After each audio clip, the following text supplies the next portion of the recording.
नमस्कार साथियों, मैं मयूर अग्रवाल एक बार फिर से आप सभी का स्वागत करता हूं। आशा करता हूं आप सब लोग स्वस्थ होंगे, ठीक होंगे, मज़े में होंगे, अपने अपने घरों पर होंगे, अपना बहुत ख्याल रख रहे होंगे और अपनी पढ़ाई जो भी आपका काम है उसको बहुत अच्छे तरीके से कर रहे हैं। साथियों, आज हम एक नई सीरीज़ के साथ आप सबके सामने आ रहे हैं। आज से हम लोग करंट अफेयर्स की एक सीरीज़ स्टार्ट कर रहे हैं। इसमें हम वीकली, हफ्ते के, डेली कुछ जो मुख्य चीज़ें हुआ करेंगी, जो इम्पोर्टेंट चीज़ें, इवेंट हैपन हो रहे हैं, कुछ चीज़ें घट रही हैं हमारे समाज में, हमारे देश में, विश्व में, उन सब को हम डिस्कस करेंगे। आशा है ये सारी चीज़ें आपको अपडेट रखने में, आपको सारी चीज़ों से अवगत कराने में महत्वपूर्ण भूमिका निभाएंगी। आप सबको ये सारी चीज़ें पसंद आएंगी। मेरे साथ बने रहिएगा, देखिएगा। चीज़ें अगर अच्छी लगें तो मुझे सूचित ज़रूर कीजिएगा, हम आगे भी इस तरह से चीज़ों को कंटिन्यू जिससे कर पाएँ। देखिए, आज हम कुछ इंपॉर्टेंट करंट अफेयर्स को डिस्कस कर रहे हैं, जिनमें पहला करंट अफेयर आपके सामने है जो आपको दिख रहा है इसमें। 20 जून को एक इम्पॉर्टेंट डे के रूप में हम लोगों ने पूरे विश्व में इसको मनाया जाता है, जिसको बोलते हैं वर्ल्ड रिफ्यूजी डे। विश्व शरणार्थी दिवस के रूप में इसको मनाया जाता है। आप लोग जानते हैं, जैसे इस समय वैश्विक महामारी कोरोना के कारण पूरे विश्व में जो हालात चल रहे हैं, जो स्थिति चल रही है, इससे दुनिया भर के लोग, पूरे विश्व में लोग इधर से उधर घूमे जा रहे हैं। कोई अपना काम छोड़कर अपने घर जा रहा है, किसी को अपना घर छोड़ना पड़ रहा है, बहुत सारी चीज़ें उधर उधर चल रही हैं। इस कारण ये दिन और ज़्यादा महत्वपूर्ण हो जाता है। इसका उद्देश्य क्या था, देखते हैं। इस बार जो इसका एम था, इसका जो उद्देश्य था, इसका उद्देश्य क्या है कि जो शरणार्थी हैं उनकी दुर्दशा पर ध्यान आकर्षित करना था। जो शरणार्थियों की दुर्दशा पर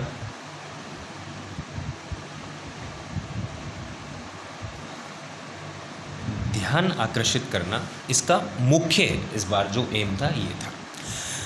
मित्रों, इसको वर्ल्ड रिफ्यूजी डे जो ये दिन बन रहा है, इसको जो सेलिब्रेट करती है, इसको जो मनाने वाली, जो आयोजन करने वाली संस्था है, उसका नाम है UNRA। ये UNRA क्या है? ये संयुक्त राष्ट्र की संस्था है जिसका पूरा नाम है यूनाइटेड नेशंस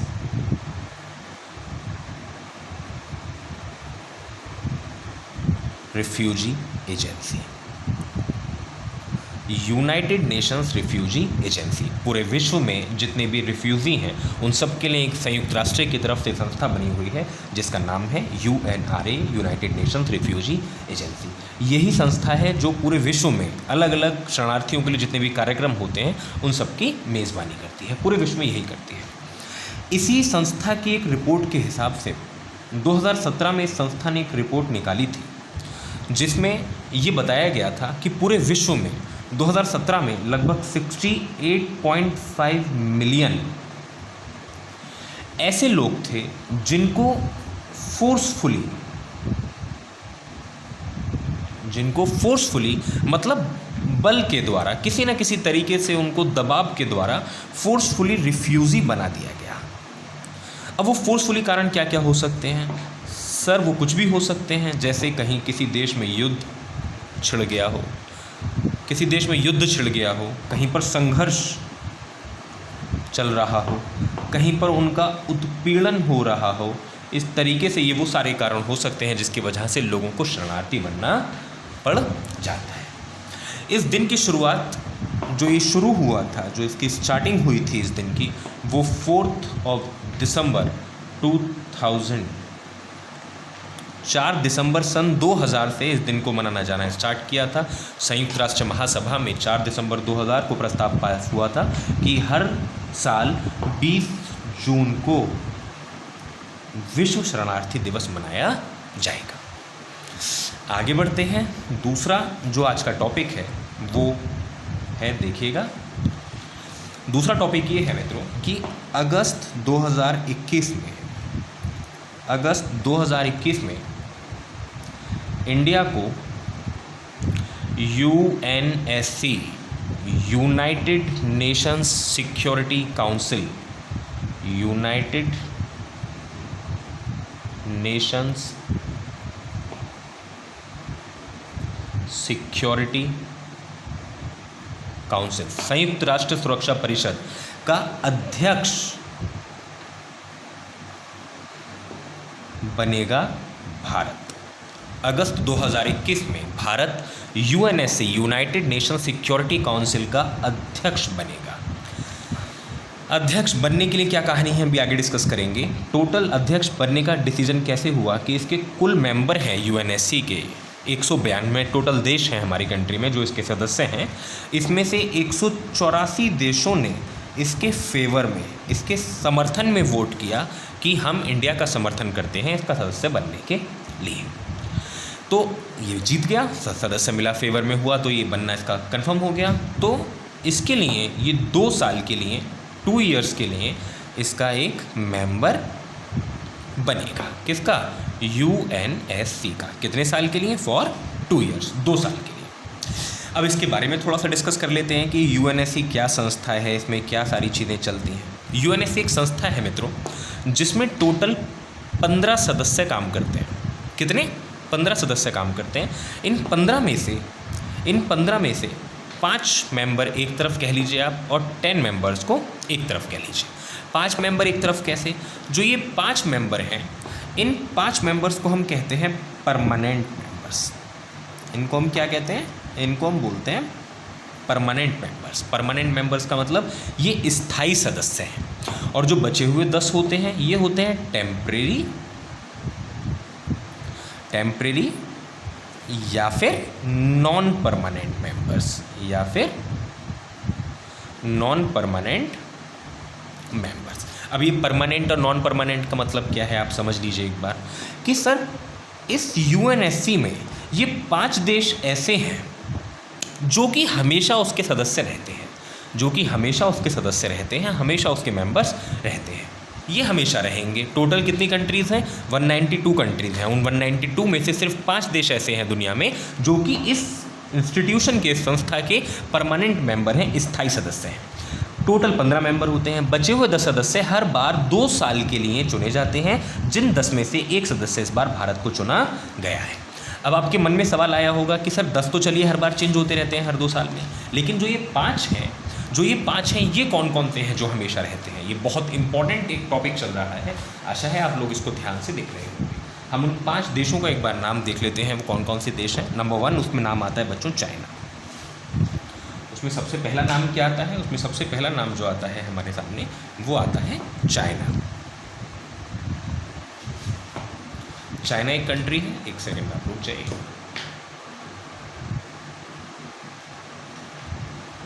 चाइना सबसे पहला इसमें नाम आता है। उसके बाद इसमें नाम आता है आपका फ्रांस, जो इसके 5 परमानेंट मेंबर्स हैं। उसके बाद इसके पास नाम आता है रशिया। फिर नाम आता है मित्रों इसमें यूके, यूनाइटेड किंगडम। देन इसमें नाम आता है अमेरिका। ये 5 कंट्रीज़ हैं जो कि हमेशा इसके मेंबर्स रहते हैं, ये परमानेंट इसके मेंबर्स हैं। बाकी के 10 मेंबर हमेशा चेंजेबल होते हैं, वो हर 2 साल में चेंज होते रहते हैं। इन 5 मेंबर्स के पास एक वीटो पावर होती है। ध्यान से एक शब्द को देखिए, इन 5 मेंबर्स के पास कैसी पावर होती है? एक वीटो पावर होती है। वीटो पावर का मतलब क्या है कि इनके पास एक एब्सोल्यूट पावर है कि जो भी डिसीजन इस यूएनएससी में लिया जाएगा किसी भी चीज़ से रिलेटेड हो सकता है वो। हालांकि ये संस्था पूरी विश्व में शांति के लिए बनाई गई है कि ताकि किसी भी जगह के बीच में, किन्हीं 2 देशों के बीच में, किसी के बीच में भी कुछ ऐसी अगर स्थिति आए तो शांति से बैठकर उनका समाधान किया जाता है किस संस्था के द्वारा। इन वीटो पावर इन 5 देशों के पास है। वीटो पावर का मतलब ये होता है कि कोई भी फैसला लिया जाएगा वो कम से कम उस फैसले पर ये 5 के 5 देश 100% सहमत होने चाहिए। ये 5 देश 100% एग्री होने चाहिए उस पार्टिकुलर डिसीजन पर।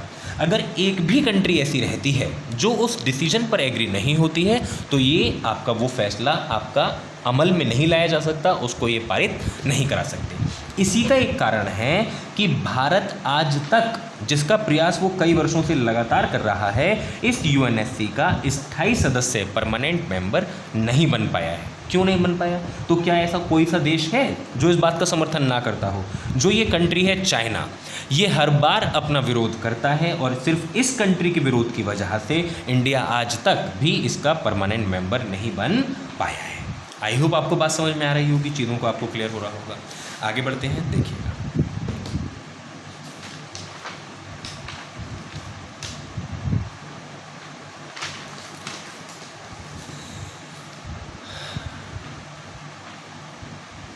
आगे बढ़ते हैं। 21 जून को देखिए, तो यहाँ पर देखिएगा साथियों, 21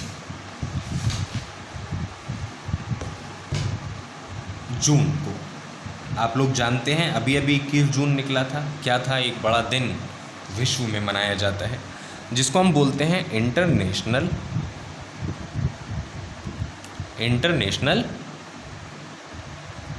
योगा डे। विश्व योग दिवस के रूप में 21 जून को हर साल पूरे विश्व में इस दिन को मनाया जाता है। इस बार भी बनाया गया था। इसके बारे में थोड़ा सा देख लेते हैं क्या था। हमारे देश के प्रधानमंत्री श्री नरेंद्र मोदी जी ने संयुक्त राष्ट्र सभा में यूएन असेंबली में 2014 में अपने प्रधानमंत्री बनते ही 2014 में एक प्रस्ताव पारित किया था, एक प्रपोज किया था कि एक किसी भी दिन को पूरे साल में योगा डे के रूप में मनाया जाना चाहिए। इसी प्रपोजल को ध्यान में रखते हुए दिसंबर 2014 में यूएन की तरफ से ये डिसाइड किया गया कि 21 जून को हर साल पूरे वर्ल्ड में इंटरनेशनल योगा डे के रूप में मनाया जाएगा।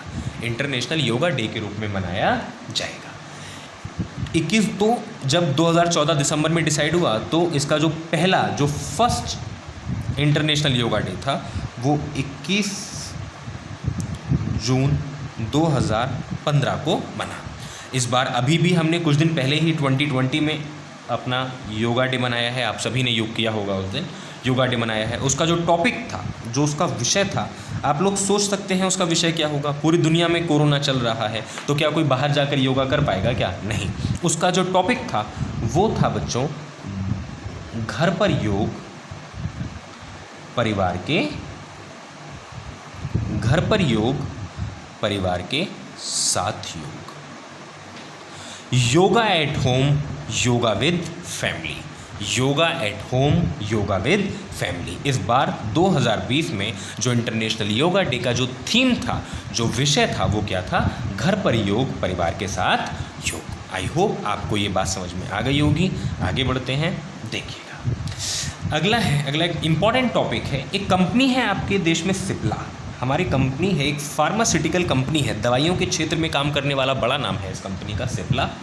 इसने एक दवाई बनाई थी जिसका नाम था सिप्रेमी। जिसका नाम क्या था मित्रों? सिप्रेमी। मैं हिंदी में लिख देता हूँ एक बार। इसका नाम था सिप्रेमी।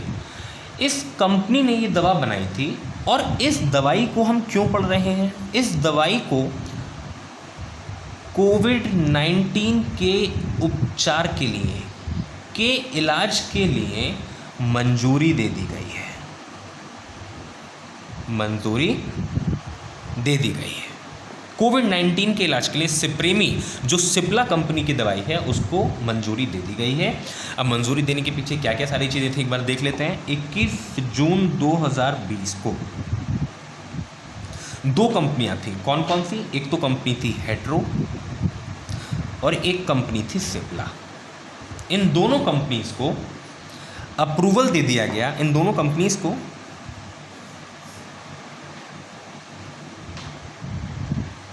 अप्रूवल मिल गया था। किसकी तरफ से अप्रूवल मिला था इनको?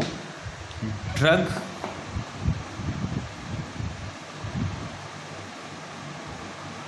Controller general of India.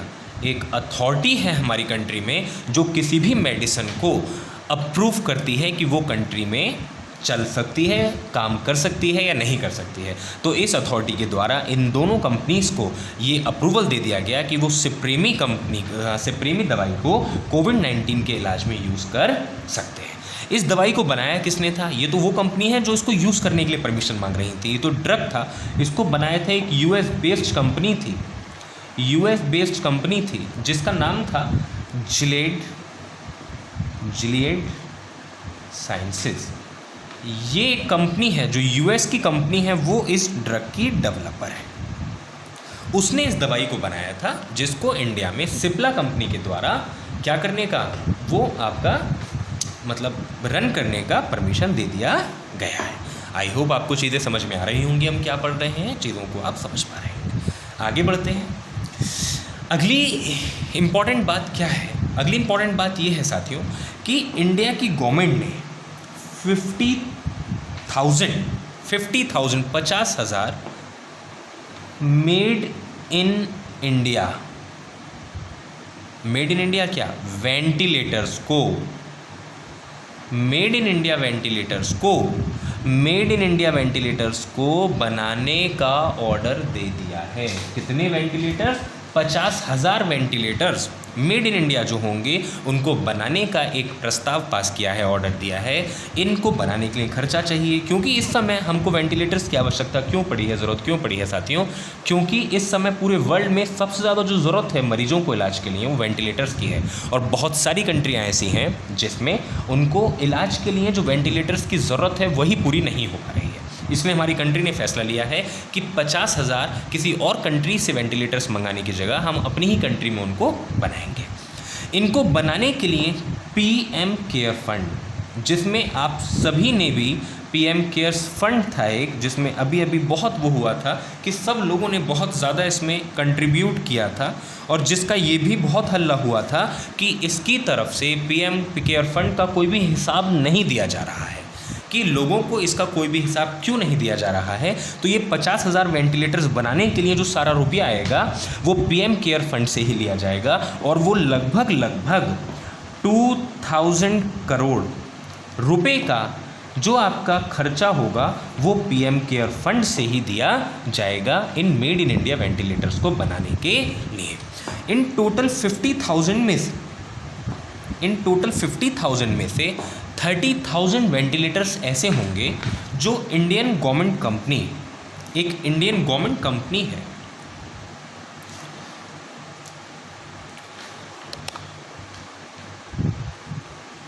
Indian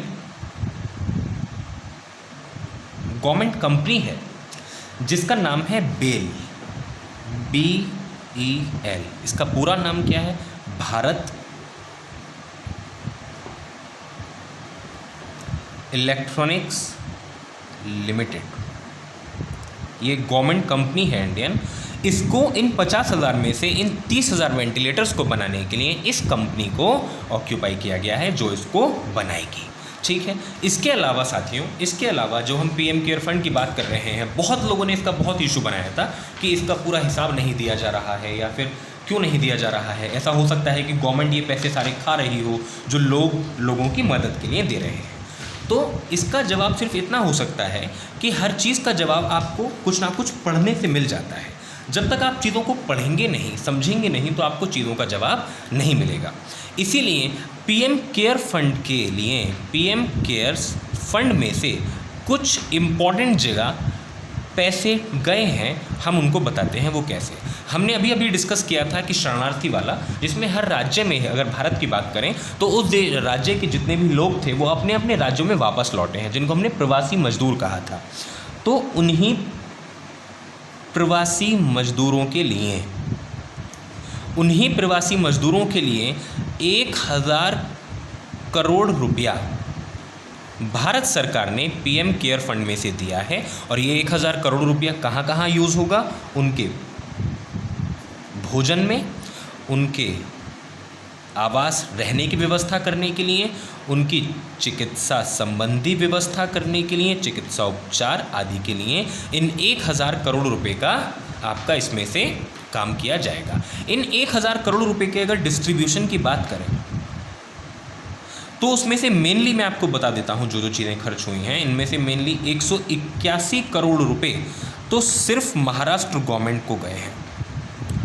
181 crore रुपए तो महाराष्ट्र सरकार को दिए गए हैं इन सब लोगों का काम करने के लिए। इन्हीं में से 3 करोड़ रुपए यूपी गवर्नमेंट को गए हैं ये काम करने के लिए, इन लोगों का ध्यान रखने के लिए। इसके बाद 83 करोड़ रुपए तमिलनाडु सरकार को दिए गए हैं इस चीज़ का यूज़ करने के लिए। इस तरीके से ये पीएम केयर फंड की कुछ चीज़ें थी जो आपको पता होनी चाहिए। आगे बढ़ते हैं। आगे बढ़ने पर एक चीज़ और देखते हैं, अब कुछ अगला आपको बताने की कोशिश करता हूँ। आशा है आप सबको चीज़ें समझ में आ रही होंगी। अगली बात देखते हैं। अगली बात है साथियों कि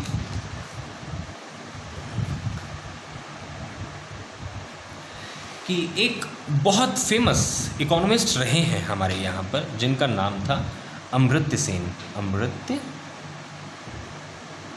सेन। मैं हिंदी में लिख देता हूँ उनका नाम।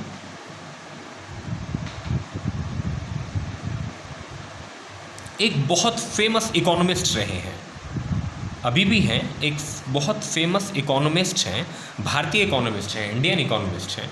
इनको हाल ही में, अमर्त्य सेन जी के बारे में हम क्यों पढ़ रहे हैं, इनको हाल ही में साथियों जर्मनी का बहुत ही फेमस एक अवार्ड है जिसको हमने कहा है जर्मन बुक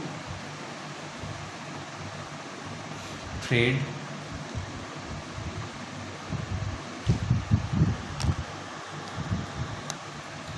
इन्होंने जर्मन बुक ट्रेड का एक बहुत ज़्यादा प्रतिष्ठित एक सम्मान है वो जीता है। इन्होंने जो सम्मान है मतलब वो जीता है, और सम्मान का नाम क्या है, मतलब इस सम्मान को शांति पुरस्कार है। ये जो सम्मान है वो क्या मिला है इनको, शांति पुरस्कार मिला है। जैसे नोबेल होता है वो पूरी दुनिया में शांति के लिए अलग अलग क्षेत्रों में दिया जाता है, इसी तरीके से जर्मन का एक बड़ा अवार्ड माना जाता है ये। इसका गठन जर्मन बुक ट्रेड अवार्ड है, शांति पुरस्कार दिया गया था। इसका अवार्ड का गठन किसने किया था, इसको किसने स्टार्ट किया है, इस अवार्ड को किसने स्टार्ट किया था। इस अवार्ड को जर्मन में ही German publishers and book sellers association, book sellers association एक वहाँ की पूरी संस्था है जो इस अवार्ड को देती है, और जिसका एसोसिएशन बोसर्न वेरिन ये जगह है वहाँ पर जहाँ की एसोसिएशन है जो इस अवार्ड को देती है। तो अमर्त्य सेन जी को ये अवार्ड वहाँ का जर्मन का एक प्रतिष्ठित शांति पुरस्कार है जो उनको दिया गया है। अमर्त्य सेन के बारे में अगर थोड़ा बहुत बताऊँ मैं आपको, अमर्त्य सेन जी के बारे में अगर मैं थोड़ा सा आपको डिस्कस कर दूँ तो 1998 में इनको नोबेल प्राइज़ मिल चुका है। 1998 में इनको नोबेल प्राइज़ मिल चुका है। विश्व में इससे ऊंचा कोई सम्मान नहीं होता है। 1999 में इनको इंडिया का सबसे बड़ा जो सिविलियन अवार्ड है जिसको हम कहते हैं भारत रत्न, वो भी मिल चुका है। और आज की तारीख में पूरे वर्ल्ड में कुछ बहुत अच्छे इकोनॉमिस्ट में इनको गिना जाता है। आई होप आपको बात समझ में आ रही होंगी साथियों। आगे बढ़ते हैं, आगे देखिएगा, कुछ चीज़ें और देख लेते हैं। अगली एक चीज़ आती है मित्रों कि हमारी जो सेंट्रल कैबिनेट है,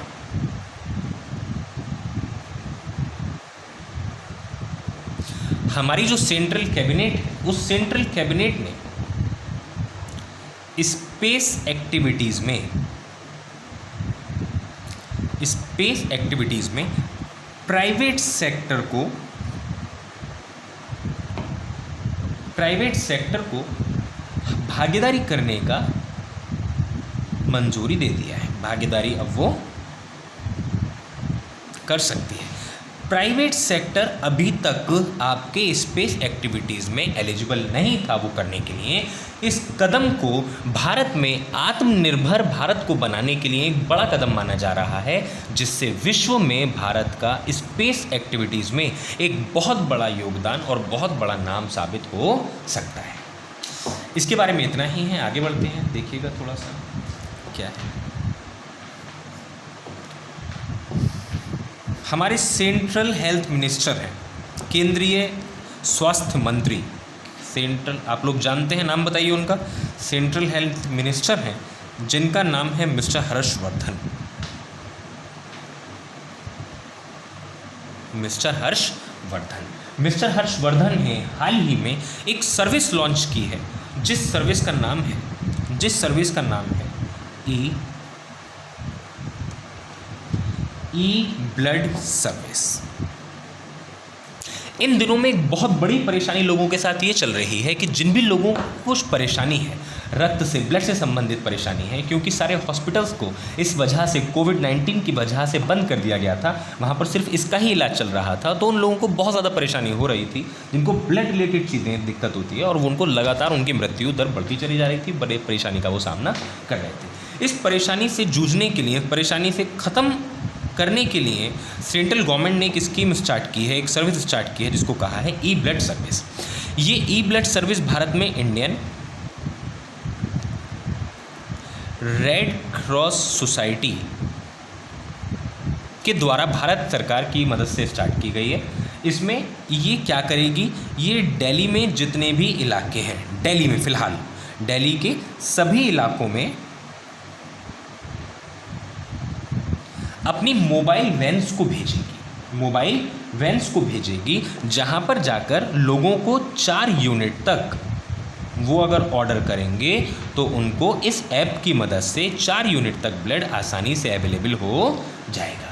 अब वो रेगुलर कौन कौन सी बीमारियां हैं ब्लड की, जिसकी वजह से लोग मर रहे थे, दिक्कत आ रही थी उनको, तो वो जो ब्लड डिसीज़ है बच्चों, उनका नाम, एक ऐसी ही एक बीमारी है जिसको, बहुचर्चित जो बीमारी होती है इसकी, जिसको कहा गया है हीमोफीलिया। हीमोफीलिया एक ब्लड डिसऑर्डर बीमारी है, जिसमें खून संबंधी बीमारियां हो जाती हैं और लोगों को बहुत ज़्यादा परेशानी का सामना करना पड़ जाता है। आगे बढ़ते हैं, बहुत छोटे से हिस्से में 1-2 चीज़ें आपको और बतानी है, फिर आगे की चीज़ें जो हम आगे डिस्कस करेंगे, कल डिस्कस करेंगे। आशा है आपको चीज़ें समझ में आ रही होंगी। आपको लंबी थोड़ी सी वीडियो हो रही है, लेकिन मुझे लग रहा है कि ये सारी चीज़ें महत्वपूर्ण हैं, तो आप लोग इसको ध्यान से थोड़ा सा समझ रहे होंगे। एक चीज़ आती है, हमने देखा है कि अभी तक योगा जो एक चीज़ है, हम मानकर चलते हैं कि वो सबसे ज़्यादा इंडिया में ही देखा जाता है, माना जाता है। इंडिया के बाहर पहली, outside India, first yoga university बनी है। भारत के बाहर विश्व में पहली योग यूनिवर्सिटी बनी है, जिसको बनाया गया है अमेरिका में,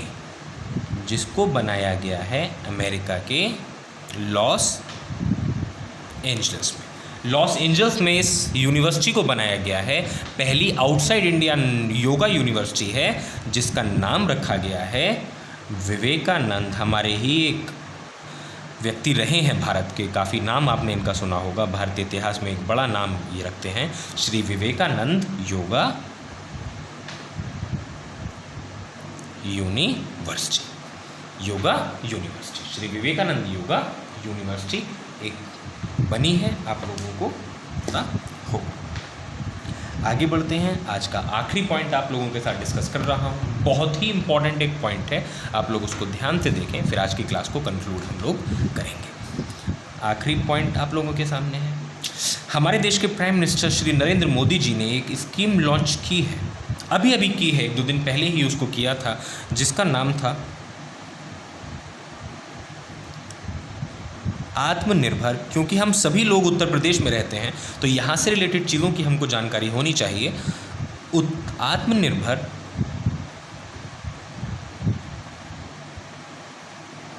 उत्तर प्रदेश रोजगार अभियान, आत्मनिर्भर उत्तर प्रदेश रोजगार अभियान। इसमें क्या है, 26 जून माने कल 26 जून 2020 को ये योजना लॉन्च की गई है श्री नरेंद्र मोदी जी के द्वारा। वीडियो कॉन्फ्रेंसिंग पर इसको लॉन्च किया गया था, जिसमें श्री योगी आदित्यनाथ जी भी इसमें वीडियो कॉन्फ्रेंसिंग के माध्यम से लगे हुए थे। ये एक 125 डेज़ प्रोग्राम है, एक 125 दिवसीय प्रोग्राम है, जिस प्रोग्राम में क्या किया जाएगा, जिस प्रोग्राम में जितने भी प्रवासी लोग हैं जो अलग अलग राज्यों से यूपी में आए हैं, इस दौरान जितने भी दैनिक मजदूरी करने वाले लोग हैं, जो डेली वेज वर्कर होते हैं, जो ठीक है, उन सबको यहाँ पर काम दिया जाएगा, रोज़गार दिया जाएगा। इस स्कीम के तहत मेनली इन लोगों को यहाँ पर रोज़गार दिया जाएगा। इसमें होगा क्या, इसमें मेनली क्या कहा गया है, ऐसे कौन से मतलब पूरे यूपी में या नहीं, इसमें स्पेशली 31 डिस्ट्रिक्ट को 31 जिलों को नामित किया गया है जिसमें इस योजना को मुख्य रूप से लागू किया जाएगा। 31 जिलों में ये रोजगार उपलब्ध कराएगी ऐसे लोगों को, जिनमें से क्या होगा, अब इन 31 जिलों में क्या होगा, क्या चीज़ें आएंगी, इनमें ऐसे 31 ज़िले हैं ये जिन जिलों में 25,000 से ज़्यादा लोग बाहर से इस दौरान यूपी आए हैं। ऐसे 31 जिलों को नामित किया गया है जिनमें बाहर से 25,000 से ज़्यादा लोग, प्रवासी कामगार जो हैं वो बाहर से यूपी में आए हैं। ऐसे जिलों में उन लोगों को काम देने के लिए ये सरकार की तरफ से एक योजना स्टार्ट की गई है।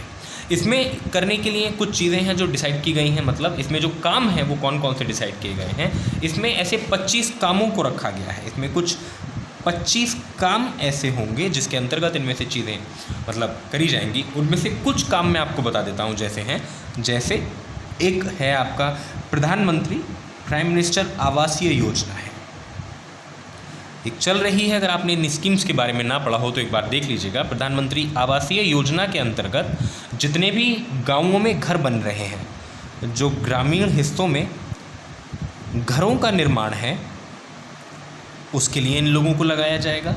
दूसरे, जो वृक्षारोपण अभियान केंद्र सरकार की तरफ से, राज्य सरकार की तरफ से एक बड़े स्तर पर वृक्षारोपण अभियान चल रहा है, उस अभियान के लिए इन लोगों को इंगेज किया जाएगा। एक आप कह सकते हैं, एक है प्रधानमंत्री ग्राम सड़क योजना। अगर आप गाँवों में रहते हैं, जो मेरे साथी गाँवों में रहते हैं वो जानते हैं, ये एक बड़ी स्कीम है जो पहले से चलती आ रही है। इस योजना के अंतर्गत जितने भी सड़कों का निर्माण होना है, उन सड़कों के निर्माण में इन लोगों को लगाया जाएगा और इस तरह से हमारी सरकार के द्वारा एक बड़े लेवल पर लोगों को नौकरी देने का, रोज़गार देने की तैयारी की जा रही है। आज की क्लास में हम लोग इतना ही डिस्कस करते हैं। 10 पॉइंट हम लोगों ने आज डिस्कस किए हैं। आशा है आप सबको वो पसंद आएंगे, समझ में आएंगे और आप लोग आगे भी मेरा इस तरह से साथ देते रहेंगे। पसंद आए तो आप लोग मुझे ज़रूर बताइएगा, जिससे कि मैं आगे भी इस तरह की चीज़ें, कुछ चेंजेस लगें, कुछ कमी आपको लगें तो वो भी बताइएगा। हम लोग आगे उसको कोशिश करेंगे कि वो आगे कमियों को दूर किया जा सके। धन्यवाद साथियों, थैंक यू। अपना ध्यान रखिएगा।